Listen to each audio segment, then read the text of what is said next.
Световното тепърва влиза в сериозната си фаза, а ние вече имаме голяма надпревара за това кой ще реализира най-много попадения на това световно. Меси, Ембапе, Холанд и Кейн. Но преди да говорим за тях, трябва да кажем нещо за Роналдо, който на 41 години изигра последното световно. Португалия отпадна срещу Испания с 1-0 и мечтата на Роналдо свърши. Той също успя да се разпише 3 пъти на този турнир, който сам каза, че все още го бива, щом успява да вкарва голове на световно. Сега за надпреварата. Меси, който на 37 години и не спира да блести, вчера успя да спаси Аржентина отново. Матчът Аржентина срещу Египет наистина не беше за изпускане. Аржентинците падаха с 2-0 до 80-та минута. Мечтата изглеждаше свършена. По-рано в матча Меси пропусна дуспа, критиците вече се готвиха и тогава той реши мача сам. Към 80-та минута пас към Ромеро, който зад глава успя да направи резултата 1-2. След това Лионел Меси успя да вкара за 2-2 и после в 91-та минута Лаутаро Мартинес направи невероятна асистенция на Енцо Фернандес, който сложи край на мача. Това е Меси и Аржентина. Меси пропуска дуспа в първото по време и след това вкарва и асистира за обрат от 2-0 до 3-2 в последните 10 минути. Той има 8 гола и една асистенция на този турнир, но не само това. Той щупи рекорд за най-много асистенции на световни първенства в историята. Също успя да чупи рекорд за най-много изпуснати дуспи.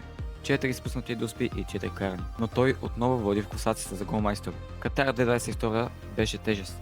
Беше оцеляване. Но 2026 е различно. Той играе с усмивка, играе свободен, играе с настроение. След него не се дава и Ембапе. Той има 7 гола и 2 асистенции, който преди матчът с Египет беше на първо място в класирането. Но футбола не е само числа. Франция на този турнир е машина. Дембеле, Олисе, Баркола, да не изпускаме още някой. На 25 години Ембапе вече има 18 гола на световни първенства. Помислете за това. 25 години, 18 гола. Ако продължава така, говорим за числа, които никой никога не е виждал. А сега нека поговорим за изненадата на турнира. Защото Норвегия са нещо специално. Четвърт финал на световно. За първи път в историята. Как стигнаха от там? Те успяха да победят с Бразилия с 2-1. 2 гола на Холанд. 5-кратните световни шампиони. Холанд успя да вкара 2 гола и прати бразилците от дома. Сцените след мача бяха уникални. Викингските шлемове, барабаните, цял отбор подпен в радост. Бяха едни от най-красивите сцени на целия турнир. Но Норвегия не е само Холанд. Одегър организира турнир, от който взе решението да изкара всеки важен играч от матчът срещу Франция, за да получат повече почивка и да имат повече енергия за следващите мачове. Просто перфектните решения. Този отбор просто играе прекрасно, няма товар на себе си, без история на гърба си, просто вярват и играят, а феновете са техният 12 играч. Те не спира да ги подкрепят. А Холанд вече има 62 гола в 54 мача за национален отбор. Числата са абсурдни. На световното показва защо е толкова опасен. Не му трябват много докосвания. Може да изчезне от играта за 30 минути, после пристига едно движение и матчът е решен.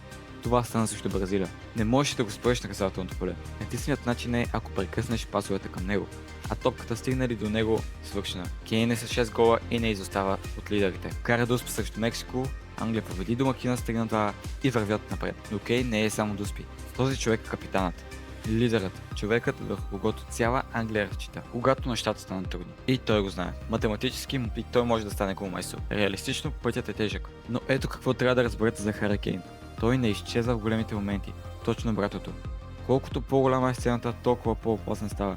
Това е играч, който по цял живот е вкарвал голове, когато отборът му има нужда от него. Не когато матчът е решен. Не когато резултатът е удобен, а когато всичко виси на косъм. И сега го чака може би най-трудният тест на турнира. Норвегия. Същата Норвегия, която изхвърли Бразилия. Същата Норвегия, зад която стои цял народ с викингските шлемове и барабани. Матчът в Майами ще бъде война. Англия срещу Дарк Хорсовете на турнира. Два отбора, които вярват, че могат да стигнат до края. Холанд срещу Кейн. Уникален матч. Меси и Аржентина ще се изправят срещу Швейцария, която победи Колумбия, пък Франция ще трябва да се доказва пред коравия Марокко, който въобще не е за подценяване и е готов да даде всичко, за да спечели срещата срещу Франция и да отиде на полуфинал. Испания и Белгия също не е за подценяване. Страхотен матч. А който спечели тези два отбора, евентуално ще се изправи срещу Франция, която влиза като фаворит в матча срещу Марокко. А Испания-Франция ще бъде брутален матч. Реванш на европейското през 2024. Кой да вярва, че световното може да има такъв край? Буквално всеки може да победи. Всеки може да лекува на 19 юли. Станаха 7 мача до края на световното, а Меси, Ембапе, Холанд и Кейн трябва да вкарат още, за да може да успеят. 4 играча, 4 различни истории. И надпреварата първа влиза в решавата си фаза. Вие на кого залагате? Кой ще стане голмайстор на световното? Напишете в коментарите.